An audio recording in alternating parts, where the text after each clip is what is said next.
happy Wednesday to the world out there, gentlemen. Is it? Buongiorno. Yeah, there's a lot going on in the world right now. Seahawks specifically, but yeah, kind of crazy. Well, yeah, I mean the world's a disaster. Yeah, that's like a whole nother level. Like that could feel like years of podcasts. And this topic could fill a year of podcast too, I bet. Yeah. Some of us in the Seahawks sphere are celebrating. Yeah, it's kind of funny because I was talking to someone else, chatting on another with some people, and the people that are celebrating this did not realize that there are a lot of people that are not feeling the same way they are, and I'm sure that's true for people that are really dreading this and didn't think this day would ever come. And the other side's like, yeah, I'm so happy, aren't you? It's this is a dividing topic, I think, for a lot of people. Some people are very, very sad. What's your take? What percentage of people are happy? What percentage of people are upset? I would say a third is happy and 2/3 are upset. That correlates pretty well because I think like a third of people are informed and 2/3 of people aren't informed. Right. Like there's like a casual group that just, that's all they've known. Like they only know Russell Wilson and the Seahawks. They've never known Matt Hasselbeck or Tavares Jackson or Clipboard Jesus. I don't want to be in a position though where implying though that like if you're happy with us or whatever. Sorry, if you're unhappy with us, you're uninformed. I mean, like no. There are legitimate reasons. I was totally kidding. I was just kidding. This could totally go absolutely wrong. I mean, this could be the end of the franchise. I mean, for the next 20 years. Long-term implications for sure. I was totally joking. Yeah. But what about you? What's your percentage, Ross? I don't know. I mean, obviously, my situation is a little different. I don't, I have to go out of my way to get any sort of, I can't ask the people around me what they're feeling about it because they don't know that there's a difference between rugby and football, and they don't know the rules, and they say Seahawks. Wait, I thought it was the Mariners. So. Let me ask you both this question in a different way. How many Broncos fans have you heard of that have started talking about this news? So I have 2 Broncos fans that I both used to work with. One is now in Colorado again, and one's in Seattle. The one in Seattle, he's excited but a little bit worried because he lives in Seattle, so he hears the Russell Wilson noise. The person in Denver, she's a longtime Broncos fan. She's nothing but happy, it sounds like. So those are the 2 Bronco fans that I know of. What about you? Have you heard any Broncos fans talk about this and moan or celebrate or anything like that? All the 3 or 4 Broncos fans that I hear from, the ones I know personally, they're stoked. They're not overhyped. They're not going crazy, but they're excited to have a real QB. So I feel them on that perspective. The one Broncos fan who I heard from extensively is over the moon, thinks that they absolutely fleeced us, that Pete Carroll must have lost his mind to trade Russell Wilson away, and he thinks that he thinks this is just an absolute landslide victory for the Broncos.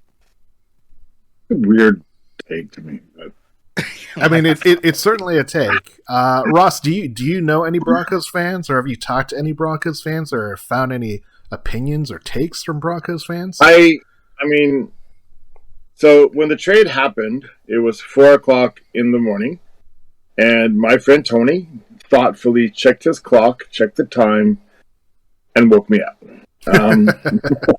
Did he call you? No. Actually, I wasn't actually asleep. I was getting ready for bed, so I was literally like on the top of my bed, about to like shut down for the night when he messaged me. And so then I didn't. I stayed up till 7:00 in the morning, wanting information and collecting information, and I spent quite a bit of time that day and the next day and today and whatever.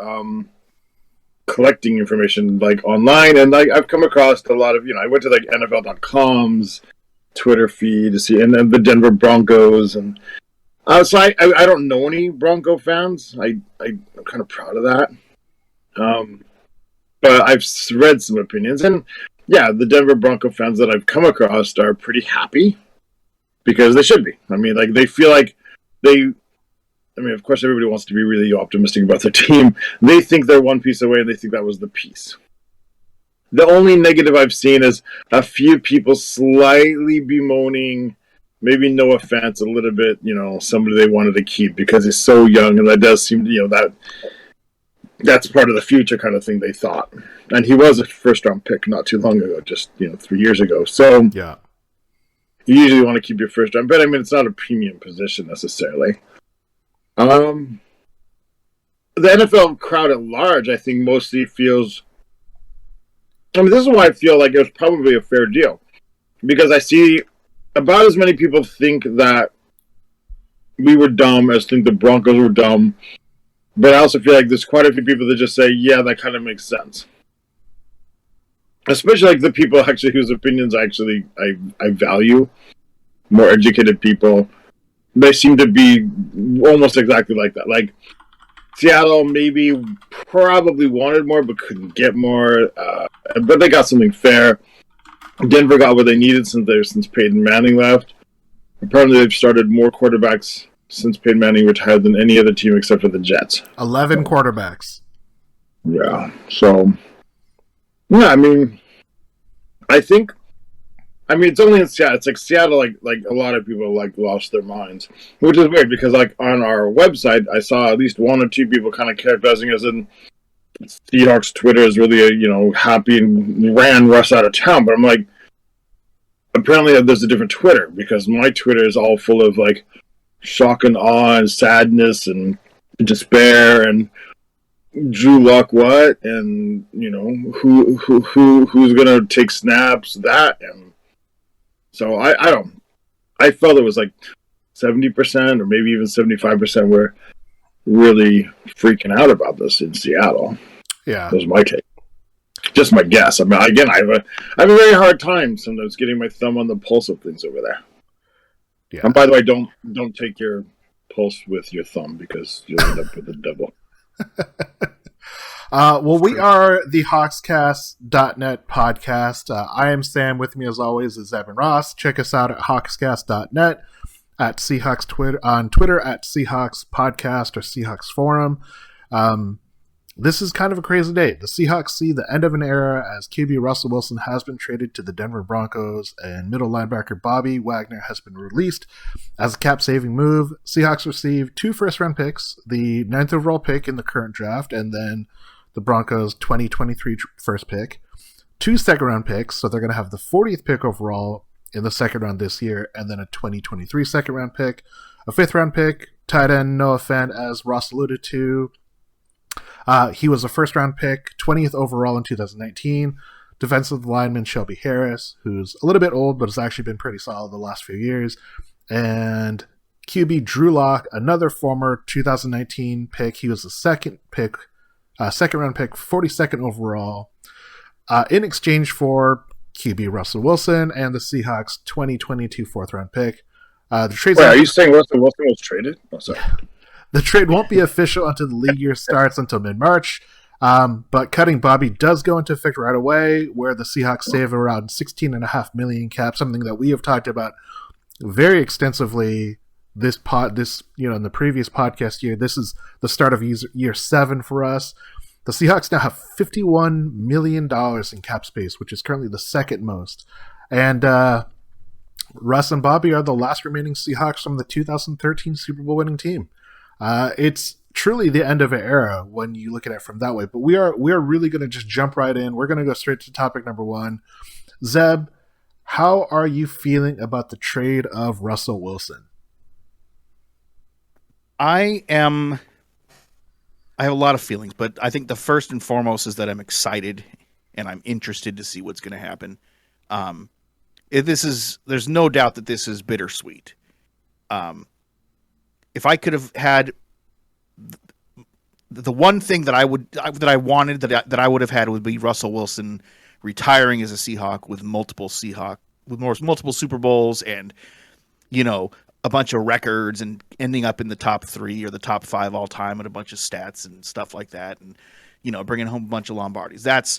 That would be my first choice in this entire scenario. But I think that the writing was kind of on the wall that that's not the way things were going to go over the last couple of seasons, based on both what we've seen on the field and all the stuff we've heard about what's going on behind the scenes. So it's bittersweet to see Russell leave. It's going to be weird to see him in a different uniform. But I'm excited to see what we do now. It's been 10 years, right? So I don't think there's been many Seahawk eras that lasted 10 years. So there's obviously there's a gaping hole right now. And it remains to be seen what they do. But I cannot imagine that they make this move without having a pretty clear-cut plan of what they want to do going forward. So it feels a bit like 2011 to me. We might have like a gap year with somebody like Locke being our starter, or that obviously all remains to be seen, and we'll talk about that more later. But overall, to me, this feels like a positive. Obviously, it completely could backfire and be absolutely terrible. But at this point, I'm happy and I'm optimistic. Ross, what about you? We've talked ad nauseum about the value of a quarterback, but how do you feel that Russell Wilson's no longer to be on the Seattle Seahawks? I think people expect me to be all like happy and stuff, and I'm not. I mean, it's really, really complicated. Hell, even Austin has to admit, and he has admitted, he's kind of excited because, this isn't our real life. This is our entertainment. And so we've been watching the same show for 10 years. And even though it's a good show, you still kind of start to wonder what's on the other channels, right?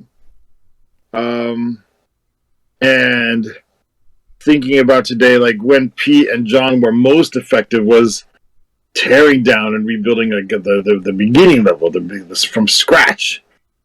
And we got enough. We got enough to we got enough to lay a foundation to do what they want to do. We have enough cap space now. We have enough draft picks now to really lay a serious foundation if they get used right. Now, people have lost confidence in their ability to do it because we have like LJ Collier out there and Rashad Penny is a first rounder once upon a time. So who knows if we'll do it right. But that's later, right? Right now, the world is just full of possibilities. And like Zeb said, it's really exciting. It's really... Like last year and the year before, I write up our draft stuff. But it didn't matter anything. Didn't even have a number 1 pick last year. So, but yeah, writing up, everything becomes more interesting in the offseason now. You remember back when like Russ was a rookie and it was him or it was going to be... what was the other guy's name? Matt Flynn. Matt Flynn. I was in... You guys probably remember I was very much in the Matt Flynn category camp. Otherwise, I own it. I was like, Russell Wilson. When's the last time a third-round quarterback took you anywhere? Matt Flynn threw 6 touchdowns in 1 game. There's like 5 quarterbacks that have done that ever. He's one of them. Yeah, one of these is not like the other, though, as they say on Sesame Street. Anyway, like right now, like that's all future stuff. Well, that's all past, but the rest of it's all future, and that's exciting. As far as Russ itself, I mean, like, found myself choking once yesterday, once today, writing about like the NFC Championship game against the Packers and the Javon Curse thing. I mean, Javon Curse. Well, yeah. Jermaine. The curse, yeah, Jermaine Curse. Where'd that come from? The whole, 4 interceptions all game long. Even from in the stands, you can see him when they're getting ready to go into overtime. Russ is on the sideline talking to Curse, going like, and you didn't know it at the time. Later on, you find it from the boards. He was saying, "Hey, don't give up. Don't get down. I'm going to be coming to you in overtime." And he does. If you wrote that into a movie script, nobody'd believe it. That's too corny, but he does. And we go to the Super Bowl. I mean, that's probably my favorite Russ memory, and that's the Russ I'm going to remember. I don't want to remember sorry, the later years mogul Russ. That's what somebody I heard somebody refer to him as yesterday. That's a great name. Like mogul. That's a great name. I don't really like mogul Russ. I liked hungry Russ. I have something to prove still Russ. Not I've proved it now. Give me my due, Russ.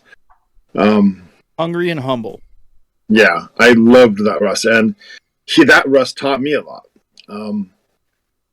And so maybe I've already mourned him a bit because he's not that Russ anymore. And we all go through changes. I mean, in our careers, we all go through that change. There's a difference when you're a beginning ballet dancer and when you're the prima donna. Literally comes from the ballet world. Like there's a reason, like that term was borrowed. So it's really complicated. As far as the overall trade. Like I said, I know some people don't think we got enough. We'll talk about the trade. We'll talk about the trade. The feelings. We're just discussing my feelings and letting my feelings out. It's super mixed. It's super, super mixed. Like I've argued. I'm a little nervous actually because I've argued with you guys for years. Like we don't need Russ. You can build a team another way. And now we're gonna find out, aren't we? So I could just be looking really dumb really soon.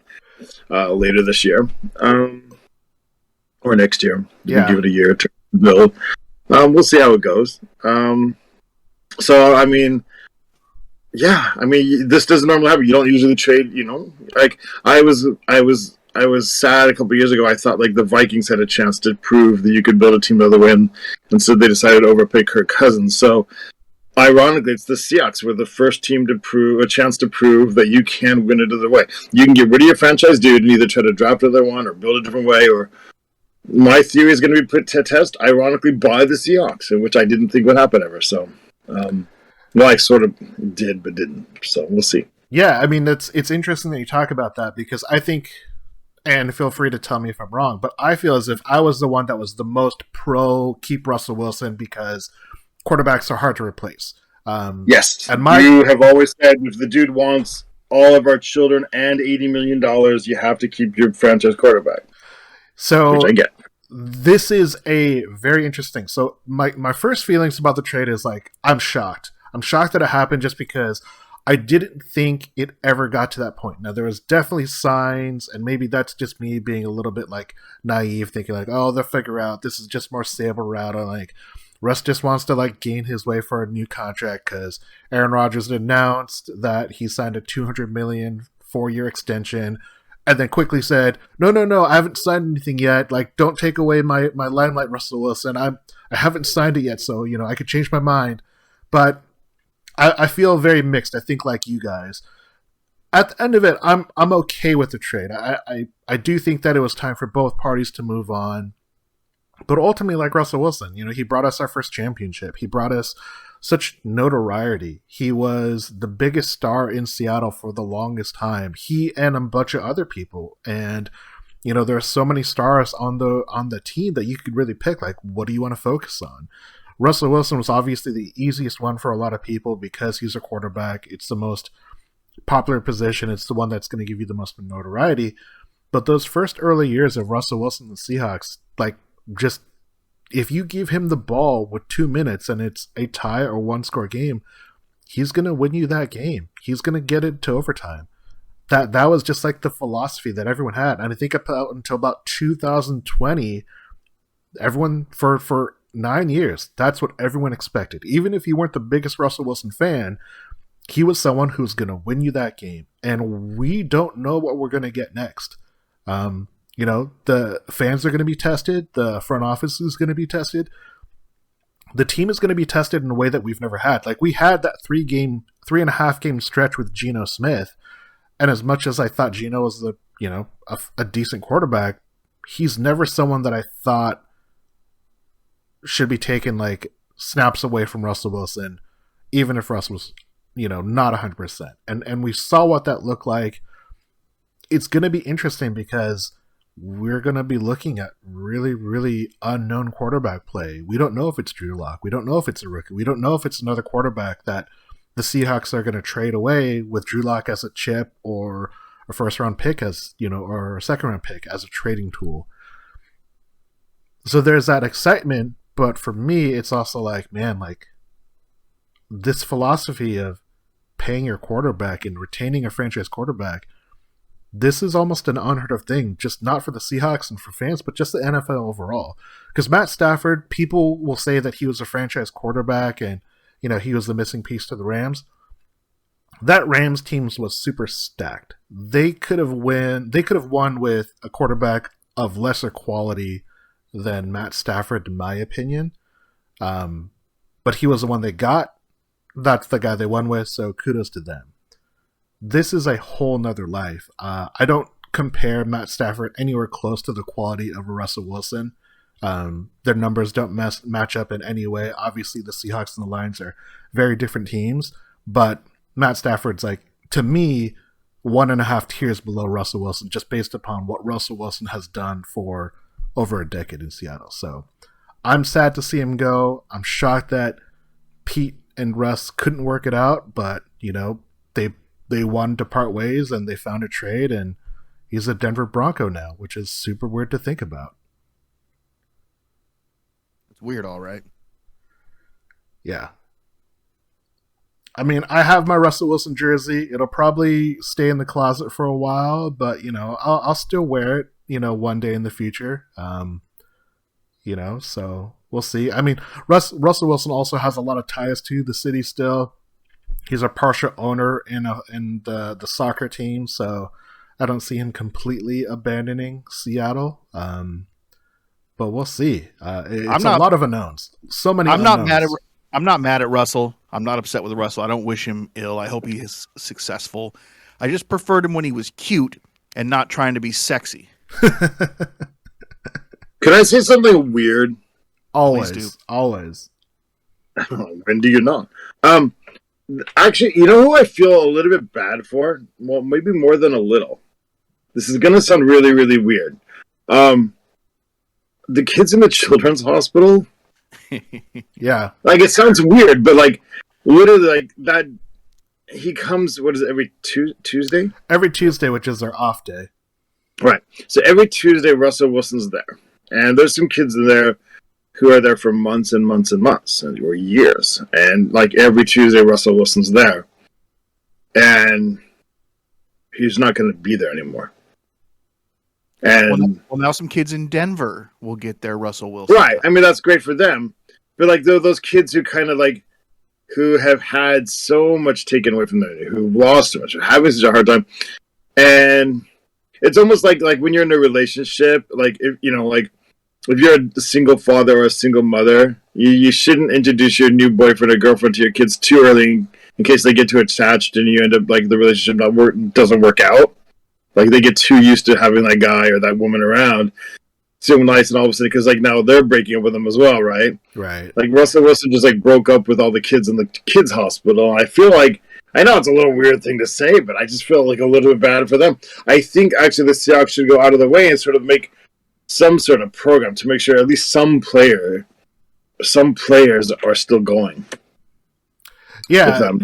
No, I know it's the dumbest thing. I think maybe nobody else in the world has thought about this, but no. I mentioned that. I mentioned on the website. I mentioned at Hosscast in my thank you Russell Wilson. Yeah, so I mentioned that's going to be a big influence, and it's not necessarily football related, as you said, but it's part of what Russell Wilson has done to be a part of the community, and not everyone's going to see that value in the same way because everyone has the right to their own priorities.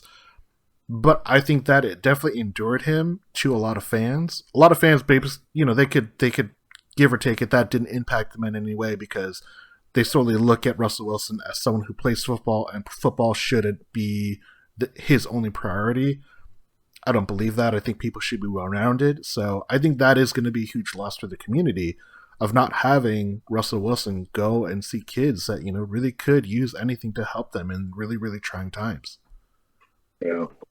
Yeah. Yeah, I just yeah. All right, well, it came to it. I think that's good. Well, we are going to move along, and we are going to talk about topic number 2, which is the cutting of Bobby Wagner. So, Ross, we've kind of been very similar on this topic, but how are you feeling about the cut of Bobby Wagner? $16.5 million is added to the salary cap by cutting Bobby Wagner. Finally. I mean, I like, I just like everybody else. I will say the lip service. Like, I love Bobby. He has also given us plenty of memories and some treasured moments, and I love the dude. But he doesn't contribute what his salary indicates, and hasn't for a while now. He's a little bit victim of where the Seahawks do differ from the Patriots. They get a little. I talked about this on the website today a little bit. Like, Seahawks can get a little sentimental with these last contracts, but and I don't think it actually does anybody any favors. It just makes awkward moments later. I like when they cut him. I mean, in the timing of this offseason, because I wish they'd cut him 2 years ago. Well, actually, to be honest, I wish they'd traded him 2 years ago because you could have got value. Now you can't. But like, it's a huge sign of respect letting him go now before all the other free agency happens, so teams can line up and he gets first pick or whatever at the money. You don't release him in late August where if he does sign somewhere, he has to sign for a vet min, even to a team that values him more because like nobody's got any money left. He can go, don't try to trade him and eat the contract, because then you choose where he goes. Let him go where he wants to go, where there's a best fit. Let him and his agent find the best situation for him. Bobby's his own agent. Oh, is he? Yeah, Bobby's his own agent. Okay, cool. That's even better. Okay, keep that 3%. Invest it. I heard apparently Bobby's quite good with that. So. But yeah, I mean, I'm happy for him. I know some people want him to retire Siak, and I hope he does like the one day thing. But I actually want him to continue his career.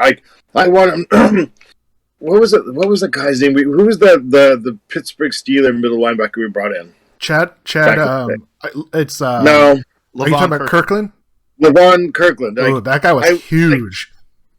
Yeah, I want him to be that kind of guy. Like, by the time we got him, he wasn't an all-star anymore. But he was what we needed and what we could afford at the time, and he had a role, and he could teach the younger guys about culture and things. Let Bobby find a place where he can be like an updated Levon Kirkland. I'd love that, to see him play a couple more years at a pretty high level. Maybe not that amazing, game breaker player anymore, but solid and fundamentals and still a tackling machine. Yeah, I'm all about that. And then when it's time, a couple years from now, if the world still exists, come back and sign a one-day contract and let us all celebrate him. Yeah. That's where I'm at. Zeb, what about you? How do you feel about this move? It's very similar. It's bittersweet. Like, it was time to move on. We've known it's been time to move on for, like Ross said, at least, I would say at least a year. Like, I don't know if I'm going back 2 or 3 years.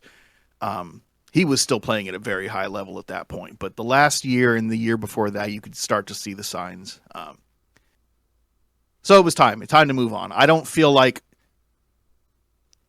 the difference is I don't feel like losing Bobby leaves a big hole. I think we feel like we saw what the defense could play like without him last year, and it was fine, if not maybe even better at certain points. So I think that Jordan Brooks, it's his time.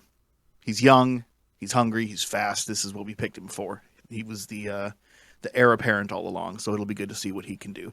I don't know. I see a lot of people posting on social media very emotional goodbyes to both these guys. And I just don't really feel that same way. And I'm not sure why, because I remember when Max Strong retired, like, that really hit me for some reason. I got teary-eyed over it. And I don't feel that way right now with these two. About either? Or about Bobby? Both, really. But I mean, if we're talking about Bobby in particular right now, I kind of feel the same. I have a theory about it, but go ahead. I would love to hear your theory, because I don't feel emotional about these. I feel like you felt emotional when like Earl left, right? And when Sherm left, yeah? Yeah, a little bit. Yeah. I think Bobby is just so soft-spoken that and his position as well, where even when he was dynamic, mostly what he did was like, vacuum stuff up. I just think that he just flies under the emotional radar of some fans. I think it's because we expect them to continue playing. Like, we're still going to see them, just not in a Seahawks uniform. That could be it. I think that's it to me. Like, for me, it's just like I just never go. I never had the attachment. And I'm a defense dude. I love defensive players. I almost exclusively buy defensive jerseys. I bought a bunch of Russell Wilson jerseys, but not for myself. Gave them to friends. Got one for my son. But for me, I exclusively buy defensive jerseys, and I never even considered Bobby. I don't know why. He just flies under my under. I like him. I appreciate him. I'm sad he's going, but it doesn't have like the sting. Yeah. Like when Matt Hasselbeck left, that was the last one that really, really, really hurt me.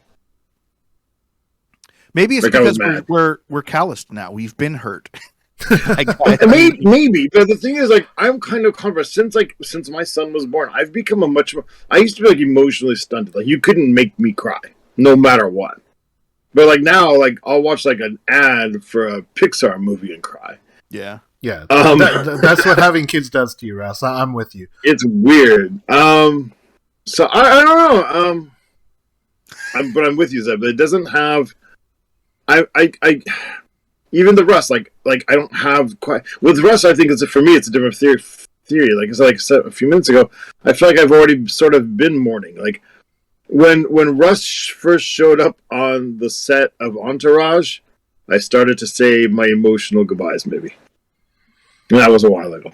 When these guys come back to retire here, or in like some kind of a reunion celebration, you know, the 20-year Legion of Boom, whatever it is, I'm sure I'll get emotional. But right now, I don't feel it. I'm a little I'm in the back of my mind. I'm kind of wondering if Russ is going to show up to those kind of things. Yeah, he will. He fucking better. Well, so here's the thing, and Zeb, if you have a little bit more, I'll stop after a second. No, you're good. Go ahead.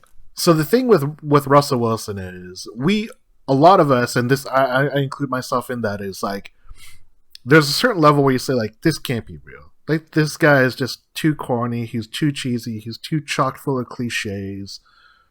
He's got a dark side, and he's just does really good of just having this really manicured, polished image. And I feel like that. Like, but in the back of my mind, I feel like, man, this guy really is just this way. Like, that's just who he is. So it's easier to have a reaction to the guy that's out there in the quarterback, that's speaking to you, that's doing all those things, that's speaking in cliches. But Bobby, because he's so quiet, people kind of let so much of it fly under the radar. What people don't realize is anytime that Bobby has spoken to the press or to anyone in the context of like, hey, what's the status of the team? How are you guys doing? Bobby's message is the same as Russell Wilson's. It's really what Pete says. He just does it in that low-key, kind of almost blasé attitude. It's like, yeah, we're going to fix it. We're going to talk about it. We're going to fix it. I'm going to talk to the team. He's constant. Bobby doesn't have a lot of charisma. I'll say it. Yeah, and that's the thing. Like, people don't. On the team that he played for, he never needed to be the most charismatic person. And he never has been. And people expect it, oh, well, now you're the leader of the defense. No, he's still going to run it in his own way. How I feel about Bobby being cut, I think, like to your point, Ross, this is really the best thing for him. Trading him, and we'll talk about trades and value later on, but this is really the best thing for Bobby because Bobby's going to get signed to another team. It's not going to be like KJ where people are going to like wait until the last minute to give him a contract. Bobby's going to sign with a team that needs a linebacker because he's going to be a legit coach on the field. He can still play football. He can't play at a $20 million cap level, though, which is number one in the NFL for linebackers, for middle linebackers. You can't pay Bobby Wagner that much money without suffering in other ways, without stunting Jordan Brooks, which is a big reason why they're making this move. If Seattle wanted to, they could sign Bobby to an extension with voidable years, basically make sure he gets all his money he's owed, but on these last 2 or 3 years down the road, he doesn't play for the team and the Seahawks don't owe him any additional money. They could have done that, but they chose not to because Jordan Brooks is the heir apparent. They want Jordan Brooks to play middle linebacker. They want Jordan Brooks to have the green dot on his helmet, and they couldn't keep Bobby on the roster. And this is where you kind of look at it and say, like, that sucks as a fan of this player and of the team, but it's also why the NFL is the greatest sport in America. There's no other sport that forces teams to make these hard decisions for the betterment of the team. Pete Carroll, John Snyder, they're making this move because they think it makes the team better for the future at the sacrifice of maybe the short term. Because the thing that we don't talk about is Bobby Wagner is a huge person in the locker room, but not a vocal one. Everyone talks to Bobby being the tone setter, being the one that people look to when things are rough. That's his role. One of the things that has become really evident is that DK Metcalf and Bobby Wagner were like the best of friends on this team. I went to the inaugural Seattle Krakens game, and Bobby Wagner and DK Metcalf were sitting next to the rink side by side. So they've been friends. DK Metcalf wrote a really, really nice thing about Bobby Wagner and about Russell Wilson and how both of them influenced him. And it's a focus on a very different way. Bobby looked after DK like a big brother and say, hey, I'm going to help you get your business sorted. I'm going to help you take care of your money. I'm going to help you make sure that, this money you get lasts you longer than your career. That's the influence that Bobby is going to have, not just on guys like DK Metcalf, but so many others. So that's a void that we will probably never be able to quantify because we're just not in the locker room in that way. I'm sad that Bobby got cut, but at the same time, it was the right decision to make because the Seahawks can do whatever they want. They could have retained him if they wanted to, but they knew that this was the best thing for their long-term future and for Bobby's future. It was for him to be released as early as possible in the NFL year so that way he can find the best team to go play for. I'm sad that he's not going to be lining up, but I can't wait for him to come back and retire as a Seahawk. I hope he learns what to do with his hands. In photographs, he has no idea what to do with his hands. Somebody should coach him up on that. If you look at his, I don't follow him on Instagram. I don't have Instagram, but my friend does. And whenever I'm showing a picture of him, like when he's not on the football field, he just doesn't know what to do with his hands. I'll be right back. No, Bobby's definitely that guy that, like, if he's not on a football field, he kind of, or not in a jersey, he definitely looks out of place. He does. Who's going to do the quit, stop, freaking call Beacon commercials now? I mean, yeah, it was Marshawn and now Bobby. Like, who's going to come in after him? It'll be interesting. I bet it's DK. I mean, if I were in charge of the company, I'd be like calling DK right now. It's like, look, we need you. Come be our spokesperson. Like, bro, take that shirt off and get over here. What does being shirtless have to do with freezing pipes? Like, don't worry about it. Just people will love it. All right, well, let's move on to topic number 3. Ross might be indisposed, so we'll just drag this out. But Zeb, topic number 3: did the Seahawks get the best value for us? And we kind of talked about it, but why not try and trade for Bobby? Why not try and dangle out like for a 5th, 4th, 6th, whatever pick to get him just to get something? But primarily, did the Seahawks get that best value? Well, okay, so first off, I'll just get Bobby out of the way real quick. I don't know. I mean, I assume that they must have at least tried, right? Like, maybe there was just no market for him. Or maybe people just assumed he was going to get cut anyway, so they weren't willing to offer anything. It's probably something simple as that. Did we get the best value for Russ? I think we probably got the best that we could have based on the circumstances. I think that we probably had received more substantial offers, but the fact of the matter is Russ had control. So I'm by no means disappointed in what we got for him. I feel like I knew it was going to be at the bare minimum 2 number 1s and something else. And we got 2 number 1s and a whole lot of something else when it comes down to it. So in my opinion, we walk away from this deal with quite the haul. I mean, we're talking about this probably being like 10 players, right? Like for one guy, that's pretty impressive. I haven't looked. I know there's been some big trades throughout the years in the league, but the big headlines yesterday was that this was one of the biggest trades in the history of the league. And yeah, it's 5 picks and 3 players, which to me that's like unheard of. Yeah. So I don't know. you can expect more than that. So I'm more than happy with what we got in exchange. So far, we'll see what it turns into. Right. I mean, I think there's definitely the understanding that now that they are flush with picks, they could definitely turn a lot of those picks into more picks or move up. They really have so much opportunity. For those that are longtime football fans or like really love the draft, Jimmy Johnson a long time ago, he came up with this value chart. And if you look at it, it's always kind of been like this template that people have used to say, like, yeah, this tracks, like this pick and this pick for that pick and that pick, that actually like equals out. So according to Jimmy Johnson's chart, the 9th overall pick is worth like 1,350 points, which is equal to 2 picks in the last 4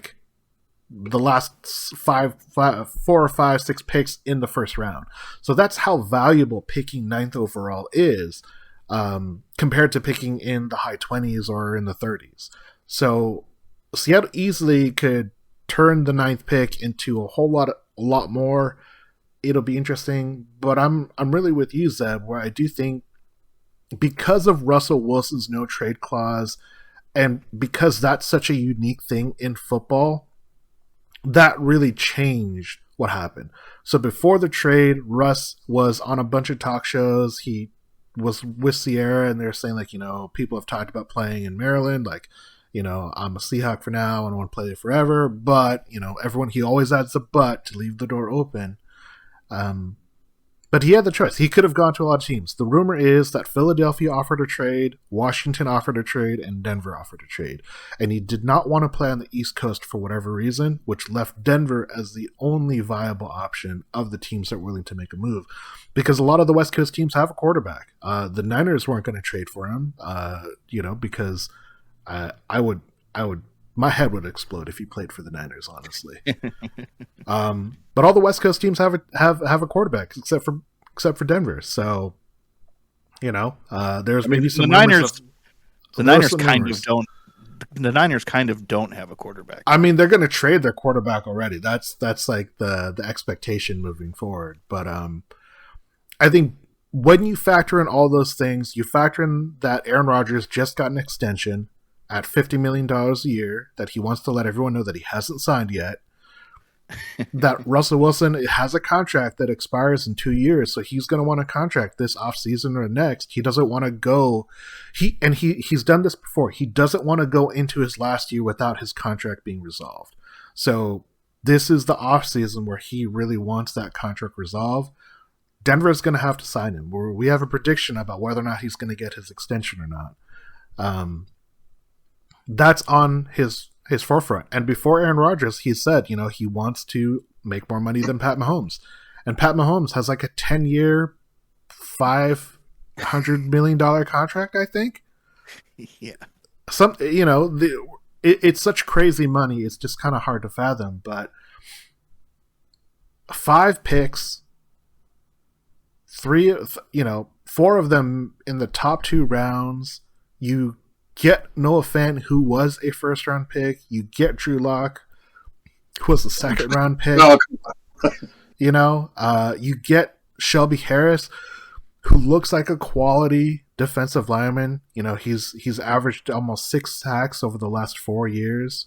Maybe it's 6 sacks from the interior. Yeah, and so which is really, it means that it's worth like 1.5 more sacks because it's so hard to get a sack from the interior. Like I mean, if you're a 6-sack dude from the interior, you're like a 10-sack defensive end. Yeah. Maybe more. Well, Ross, you're back with us. Did the Seahawks get the best value for Russ? Like, we talked about some limitations. Do I get to talk about Bobby? Yeah. Why did we trade? Yeah. I mean, we kind of talked about it in the last topic, so we both kind of glossed over it. But I just did I disagree with Zem. I don't, and maybe I think you also, I don't think they even tried to trade Bobby. I think literally they were like, okay, you're a Hall of Famer, dude. You did everything we asked, and you were really patient, and we're just going to release you. Like, let you go. Like, every once in a while, teams do show that as a sort of a sign of respect, right? And to be honest, even if they had tried, nobody was going to trade for 16.8. Like, we would have had to eat some of the salary. So at that point, if we're trying to rebuild, the salaries almost were, we can go get that free agent, that impact free agent. Because we're trying to rebuild potentially, but we're not. And what I mean is, and this will tie into my Russell Wilson answer. Like, Pete is 70 or 71? 71? 71, I think. He's 71 years old. So, like, Pete isn't, like, building for 2025. Like, every year matters for him. So even this year, even though, like, right now it's just Jason Eason and Drew Lock on our thing, like, Pete's not throwing in the towel this year. There's a plan. We don't know it yet. Right. It's going to come out. But, like, every year is precious to him right now. Oh, sorry. I want to apologize. Pete will not be 71 until the fall. So he's a spry 70. Right. Okay. Spry 70 right now. Okay. Yeah, so I don't think that they could have traded Bobby, but more than that, I think they were just like, okay, you've done what we've asked you to do. And we're partly responsible for the situation because we gave you this contract that wasn't going to be able for you to live up to unless you were some sort of unaging person. So there you go. For Russell, I see people wanting like 3 number ones. There's a really good article on the CBS football app or CBS Sports app or whatever. Can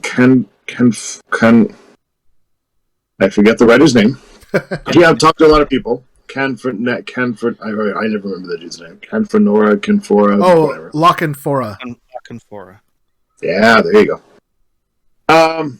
And he actually had talked to quite a few people, and I don't know. I mean, he's been wrong on some stuff. He's swung and missed a couple times, so take it with a grain of salt. But he had like quotes from like one other team that's quarterback needy that was trying to get Russell Wilson.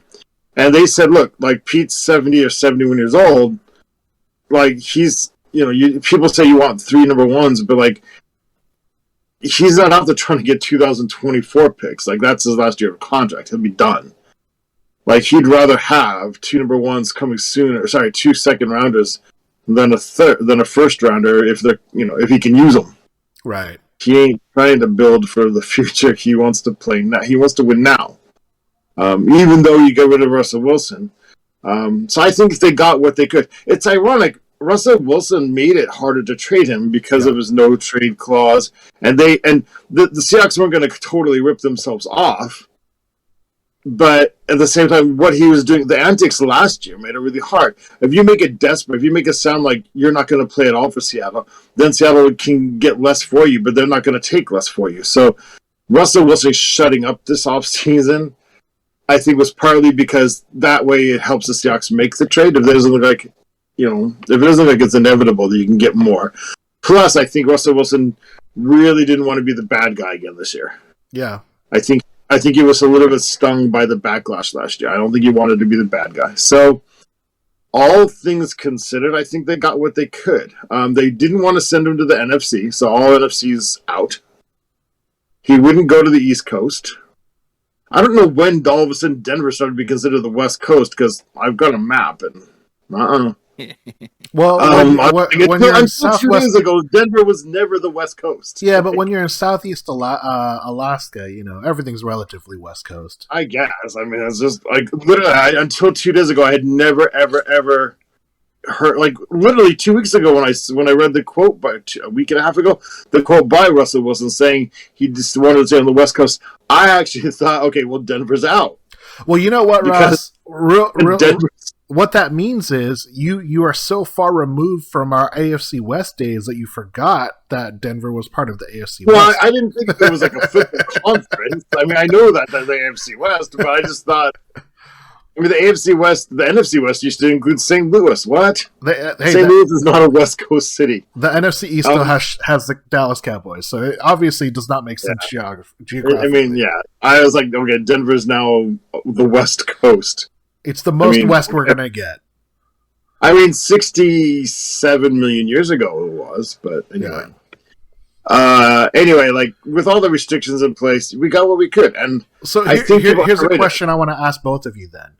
If they just got the picks, 2 firsts, 2 seconds, and a 5th, would that have been enough? Like, no players. No. To me, what actually in the end makes it worth it is Noah Fant. Because I don't think he's amazing. Well, here, let me get Zeb's touch. Go ahead. Zeb, do you think without the players, if it was just draft picks, that it would have been worth it? Yeah. And Ross, I'll let you finish. I actually think that because the players, it makes it a haul. If it was just the picks, because you got 2 seconds, Remember we gave away a fourth. Yeah, but I kind of feel like you're swapping fourths for fifths. So to me, it's not the big deal. But getting that second round pick, I would have been reluctantly okay with just the picks. The players, that's what seals the deal for me, and to me makes it a haul. Ross, I know you want to talk about Noah Fant, and I think that's the key. I mean, Noah Fant and the defensive line. I mean, it's what makes so Noah Fant means we don't have to worry about Everett, and it's cheaper. Yeah, we don't have to worry about it. It's so good. And he's a first rounder, so that means we can even if he does flourish this year, we can extend him, right? If option. No, they have to make a decision on the 5th-year option this spring, so they have to make that pretty soon. Okay, well. So I kind of feel like that's automatic. They'll probably extend him, which they haven't used their option for a long time. Right, so you do that, and then the defensive lineman, that dude is an upgrade. He's an upgrade. It's no question. He's an upgrade, and that keeps us competitive there. And it's a draft pick we maybe don't have to use. And then Drew Lock, maybe he responds to different coaching in a different system. I don't know, but at the very least, you'll end up with a backup quarterback because we don't have Geno Smith because that dude drunk drive his way out of the despair of the season or something. So yeah, I mean, you filled a lot of holes. You don't have question marks that you don't have to overpay now for on the open market. So that does a huge amount. It's not just that how good the players are. It's that you're filling all these dudes on reasonable contracts. Yeah. Drew Lock's in his rookie contract. Noah Fant's in his rookie contract. Other dude was a late bloomer, so his contract's reasonable because he wasn't a sack master until he got the opposite of most players, right? He got his contract, then he started to produce. So those are all dudes under really reasonable contracts, and they're important positions we had to fill. So fine, cool. That makes the deal for me, and I like the 5th rounder rather than the 4th rounder because we're better drafting the 5th round than the 4th round. So, Too true. So I mean, without the players, I think I don't like it. So I like the. I agree with you. I think the players make it a haul. Now, I still go back to my original thought, which is franchise quarterbacks are so valuable. So this kind of resets what the value of a franchise quarterback is because we haven't seen anyone like this move. The return that the Seahawks got is really, really, really, really big because we already know they got the 9th round pick. The expectation for the Broncos is that their picks next year in 2023 are going to be lower because they're going to do quite well. It's still a 1st-round pick. It's still going to be very valuable. It will be really interesting to see, and we'll talk about it when the draft gets closer. We'll talk about the draft on a future podcast, but it will be interesting to see what that 9th round and what that 40th pick overall, what they turn into, whether it's a player or whether it is more picks. But that leads us into topic number 4, so we're going to jump ahead. So, Ross, topic number 4, what does this team look like going into 2022? Who's the QB, the linebacker, and does all this cap space mean we get to re-sign some people? I'm going to go in reverse order. We're going to re-sign a few people. I don't think we're going to sign Everett because it's really, really hard to be a tight end and be responsible for 3 turnovers in a game. It's hard. It's hard. You don't even get 3 touches in a game sometimes as a tight end. You got to make sure everyone counts if you're trying to get that turnover record. But I think we're going to re-sign some of I think we're going this may make it so we actually are able to re-sign Rashad Penny. Jesus, that keeps calling you. I'm gonna let that ring. Hold on a second. Just gonna do that for now. Call him back. What was I saying? Oh, so anyway, moving on from that, middle linebacker is going to be Brooks, and I think we're going to have a really solid linebacker core because there's some people coming on. And quarterback, man, I wish I knew. I know there's a plan in place, and I don't know what the plan is. If you had to guess, and Zeb, I'll ask you this too right now. If you had to guess, are they on the team? Is it a rookie? Is it a trade acquisition or a free agent? If you had to pick of those four, who would you bank on? On the team already, a trade acquisition, a draft, or a free agent? I think it's a trade. Okay. Zeb? I'm going to step out for a minute. Yeah, my heart says draft, but my head says trade. I really do think that that they know who they want, and the reason why they got all this stuff is to actually go and get them. I mean, it would be really crazy if they did get a rookie after trading over to Russell Wilson. Just because it's something that so many teams try to do, and so many teams fail at doing it. Right. I'm definitely torn between whether it's a draft or if it is a free agent. I'm leaning more towards they're trying to find like a bridge guy to compete with Drew Lock for that starting position. But I also think that why would you make all these trades if you didn't have a plan in place? You know, the draft makes it so that you can select someone and no one else even gets a shot.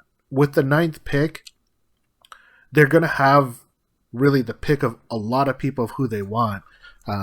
And because this is not going to be renowned as like a quarterback draft, they're going to have a lot of options. Well, you know, they might have a guy in next year's draft that they're looking at. That wouldn't surprise me, but they had to move Russell now. So yeah, I don't think that means that they have to pick somebody this year. Like I said, this is 2011, right? Like, we are going to find somebody, a stopgap to play this season. Maybe they have a guy next year or not. Like, honestly, I think my gut right now is telling me that they're trying to trade for Deshaun Watson. Ooh, man, that's such a touchy. Yeah, subject. I know. And I mean, like 2 years ago, I would have said, do it, pull the trigger. But based on the situation, I don't know. I'm not sure how I'll feel about that if that's what they do. I initially had a conspiracy theory that the reason why his entire case isn't settled is because someone is bankrolling all the women not to settle and to like prolong this because it's a civil suit, it's not criminal. Right. I think he definitely did a lot of what is alleged. I think he's a creep for sure. So it's not to say that I don't believe the women, but what I think is because it's a civil suit, you can only really sue for damages. You can't be thrown in jail. And right. Because of that, I think of someone, maybe the Texans owner, trying to punish him because he tried to get out. They're the ones that are trying to make this, they're trying to make his life as tough as possible while still keeping him on the roster and just paying him, which I don't understand. See, that's weird too. I don't think it's a little too conspiracy theory for me, but I have heard that before and I've read about that. And I mean, but rich people can be weird. I don't know if you guys are old enough to remember, but Al Davis parked Marcus Allen on the bench for basically 2 full seasons, paying him full, but like didn't let him play except for like maybe 16 carries a season or something. Yeah. For 2 years, he just did it. He refused to trade him, refused to cut him, just sat him on the bench. I'm very familiar, and it was a huge thing, and it was literally never resolved. There's never been any formal explanation as to exactly. Yeah. Why.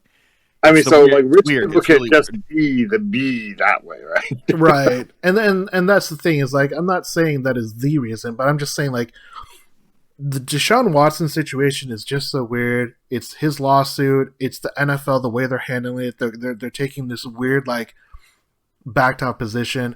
The one thing that has kind of changed my mind about why it's not as clear is because all these situations happened in Texas, and the laws pertaining toward This is not an assault case. This is what is it? It's someone posted this on the website. Because it's not a clear case of like aggravated assault, it still has this really high threshold because Texas makes it very hard to prove these types of cases, which is why they have to go the civil route. And that's potentially why it's taking as long as it is. But the PR nightmare that any team would have to deal with this in 2022 is unimaginable. Well, you say any team, but I don't think it is any team. Like, I hate to be a bigot here, but I think if you go to Pittsburgh, I don't think they care.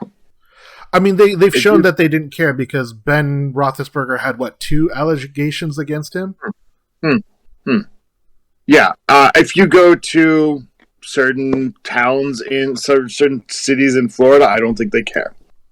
If you go to Seattle, I don't know how that works. I maybe it does. There's a lot of people convinced that that's the whole thing. There's a lot of people who like, and I wouldn't be absolutely, gobstopped to see it happen, but I don't think it's the plan. But if they just turned around and gave most of what they just got to get Deshaun Watson, I wouldn't be like, absolutely floored. But I do think that one of the major reasons they couldn't do it is, like you're saying, like the outcry from a city like Seattle, which is maybe, a bit more progressive in the positive sense.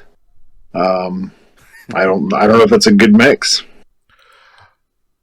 I mean, like, hell, man, like when there was stories once upon a time of Michael Vick and what would you do if Michael Vick joined Seattle, I was like, I'm not a fan anymore. And I'm not exaggerating. Like, I literally wouldn't be. When Michael Vick didn't make a mistake. You kill dogs day after day consciously. You're able to do that. Right. No. And not like hunting or eating dogs. Like, these are pet dogs. Like dogs that are normally kept as pets. Not dogs grown to be eaten. Right.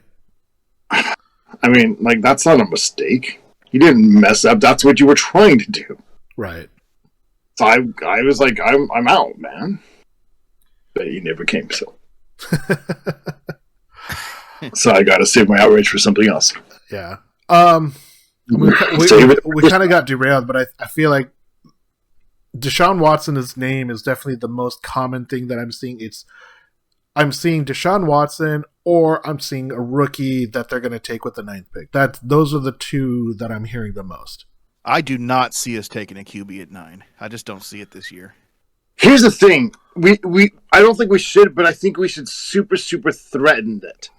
Because at 11 is Washington. And Washington just traded for Wentz, but that's their bridge, I believe, because they gave up like 2/3, right? They gave 2/3, and here's the dumb thing: one of those thirds will escalate to a 2nd-round pick if Wentz plays 70%. Basically, that's what the Colts gave up to Wentz. They said, "Oh yeah, we'll trade you a 2nd, but if he plays 70% of the snaps or makes the playoffs, we'll give you a 1st instead." And that's what happened. He played enough snaps, and they gave up a 1st for him, and they're trading him right away. Yeah, well, in any case, so Washington's got Wentz. They need a long-term dude, most likely. So you could probably con them into trading up, even just the 2 spots. Here's the question: If they offer you, let's swap 1st-round picks. You get the 9th, I'll get the 9th. Washington gets the 9th, Seattle gets the 11th, and they say the difference, though, is we're going to give you Tyler Heineke. Is that a good enough trade for you? A lot of people. Who? Taylor Heineke. Oh, no. Oh, gosh. No, it's not. Okay, for you, it's not. Zeb, I don't know. Is that something that would entice you? Is that enough for you? I don't know. There are a lot of Heineke fans out there for whatever reason. Yeah, I mean... He's not bad. Yeah, I don't know. I can't. Oh, God, that's so... I think... I don't know. Like, there's so many guys that are just guys that you could bring in to compete for a stopgap starting position for a year. I don't know. But the question is, are those guys the same as Drew Lock? Are you getting two QBs of equal value competing for the same job when you'd be better off just sticking with one of them. Like if they sign Marcus Mariota as their bridge quarterback to compete with Drew Lock, like here's the list of quarterbacks that are going to be available. Roethlisberger, he says he's retired. Fitzpatrick, Andy Dalton, Cam Newton, Tyrod Taylor, Jameis Winston, Jacoby Brissett, Teddy Bridgewater, Marcus Mariota, Joe Flacco, Mitch Trubisky, Tim Boyle, Blaine Gabbert, Chad Henne, Brendan Allen, blah blah blah blah blah blah. It's a bunch of. It's nobody's. I mean, it's all lateral movements, man. Exactly, especially if you're looking at it from a Drew Lock perspective. Yeah. Yeah, I mean, look, I if we're picking somebody off that list, I'm going younger and I'm going mobile. Yeah. I don't have a preference which guy necessarily, but I'm gonna riff off your theme here just for a second, Sam. At 13, 4 spots versus Cleveland. And Cleveland's not sold on Baker Mayfield. If Cleveland said, we want to move to 9 and you move to 13 and we give you Baker, I would take that deal. You would? I would think that they wouldn't make that trade. They're not going to move up 4 spots and give up Baker Mayfield unless they're just trying to get out from under the contract. I think the value from a Cleveland perspective is off. But if that's what they offer, if I can move down 4 spots and grab a quarterback, Mayfield? Yeah, and I'm not saying Mayfield's like a top 5 or top 10 quarterback even, but I think he's significantly better. I think he's significantly better. I mean, I've heard people say that, they should go out and trade for Matt Ryan, but Matt Ryan's like a dinosaur and he's got like a $48 million like cap. They wouldn't eat all of that, but still, it's like because we're in this situation where we don't have a quarterback, everything's on the table. Everything is possible, which is unreal. Okay, I'm going to throw out one other name. Okay. Tell me what you think. Ryan Fitzpatrick. No. Almost the same situation he was going to be last year. He was supposed to be amazing last year with Washington because he had good wide receivers and he was liking the team and everything. But then, he got hurt immediately. Well, and he's old. That's why. Well, yeah, but he's only 1 year older than last year, and he's also like 74 years younger than Tom Brady. Yes, but we've talked about this from a fantasy perspective. Ryan Fitzpatrick is a great quarterback to have on your fantasy team when he's healthy for the first 1 to 6 games maybe, and then you get rid of him because he's gonna get injured at one point. But do you know where he went to school though? I want to say it was a really prestigious school. UC Davis. People brag about BYU. He looks like BYU. I'm going to wrap us up because we have a couple of predictions where I don't want to go too much longer. But I think the point is, and this is, again, you pointed out earlier, even someone like Austin who is a ride or die Russell Wilson fan, this change makes the team and what it could be so much more interesting. Now, the one caveat I have to that is if the losing starts, that interest drops real fast. That shine fades really quickly. But for now until they play the games, the sky's the limit. And I don't think we've ever had this feeling in years, not since 2010, 2011. So I'm excited for it. I think it will be an interesting ride, but I don't know what's coming up. I agree. All right. Well, let's wrap it up. We'll get to some predictions. So, Ross, I'm going to start with you. Yes or no, Russ signs an extension with the Broncos in the next 12 months? Yes. Zeb? Yes. I mean, we really should have made this in the next 3 months, but yeah, I mean, Russ wants to get his deal locked up before he gets even close to free agency. Ross, yes or no, are the Broncos the favorite in the NFC West now? No. They were last place. Number 3 scoring defense. Mahomes is still in Kansas City, right? That is true, but Russ has beaten Russell Wilson. Even though quarterbacks don't play against each other, Russ has beaten the Kansas City defense. It was a few years ago, but still. I would say yes. I'm going to say yes that the Broncos are the really. NFC You West. Think this leaps them over? I think this And it's not just because Russell Wilson and Pat Mahomes are being the quarterbacks of the team. I think that the Broncos are legitimately one of those teams that was missing everything but a quarterback. And I think a Russell Wilson quarterback team on the Broncos elevates them because they have a lot of weapons. They have a defense. They have wide receivers. They have a decent offensive line. They have a decent run game. Is Pat Shurmur still their offensive coordinator? I actually don't know. Well, they have a new coach because they got the Packers offensive coordinator. Okay, no, Shurmur's not with him anymore. So hey, maybe Russell has a chance. Yeah, and they have a great corner. They have Patrick Surtain II. They were 7-10 this year. You think Russell's going to bring them up like 7 games? Yeah, I mean, I think Russell Wilson, if he's healthy for the full year, he turns our team into an 11+ win team for sure. But he played pretty shitty for a long stretch, so maybe not. But yeah, I'd give him the benefit of the doubt. I'd say, yeah, I'd make the Broncos the early favorites right now.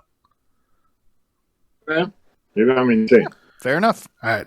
Ross, yes or no? Bobby stays in the NFC West. No.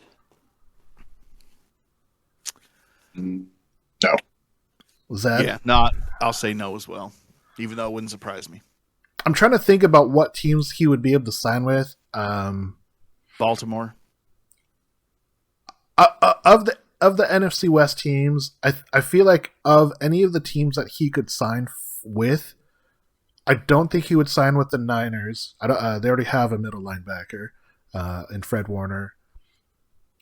Rams. I think he'd sign with the Rams if he stays in the NFC West. Yeah, that's exactly what would happen. Which kind of pisses me off now that I think about it. Now that I'm thinking about it, I can hear your tone of voice change. You realized it. Yeah, man. I'm going to say yes. I think Bobby is going to stay in the NFC West because players love nothing more than to stick it to their old teams, and him joining the Rams would be very rough, but I could see him joining them because he gets to stay on the West Coast. He would be able to play against teams that he's already familiar with, and he would be able to play against Seattle multiple times. So, yeah. Final prediction for the evening. Ross, Broncos are playing in Seattle this year. Is the Seattle Broncos game a primetime game? No. Interesting. Because, dude, like the NFL schedule makers are looking at us right now. Like they're working on it right now, and they're like Drew Lock in prime time. Like we got taken off of prime time before because we used to beat down everybody so bad, right?